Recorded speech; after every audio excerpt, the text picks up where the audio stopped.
இஸ்ரவேல் என்று சொன்னா தேவனால் தெரிந்து கொள்ளப்பட்டவர்கள், தேவனால் அழைக்கப்பட்டவர்கள், தேவனுக்காய் தன் வாழ்க்கையை அர்ப்பணித்தவர்கள், அவர்கள் தான் இஸ்ரவேல். இஸ்ரவேல் யாரு? தேவனால் தெரிந்து கொள்ளப்பட்டவர்கள். யாக்கோபுடைய சந்ததி, அதாவது யாக்கோபுக்கு 12 பேர் கொடுத்தாங்க, 12 கோத்திரத்தை கர்த்தர் கொடுத்தார். அந்த யாக்கோபையும் அவன் பிள்ளைகளையும் கர்த்தர் தெரிந்து கொண்டு அந்த பிள்ளைகளை ஆசீர்வதித்த அந்த பிள்ளைகளுக்கு பேர் தான் யாக்கோபின் சந்ததி, இஸ்ரவேலர்கள் என்று பேர். அவர்கள் யார் என்று சொன்னா, தன் இயேசுவை தேவனாய் கொண்டிருக்கிறவர்கள் இஸ்ரவேலர்கள். பிதாவாகி தேவனை தொழுது கொள்கிறவர்கள் யாரு?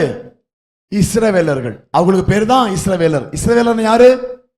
தேவனை ஆராதிக்கிறவர்கள், தேவனை தொழுது கொள்கிற ஜனங்களுக்கு தான் இஸ்ரவேலர்கள் என்று பெயர். ஆனா தேவன் என்ன சொல்றாரு? இஸ்ரவேலை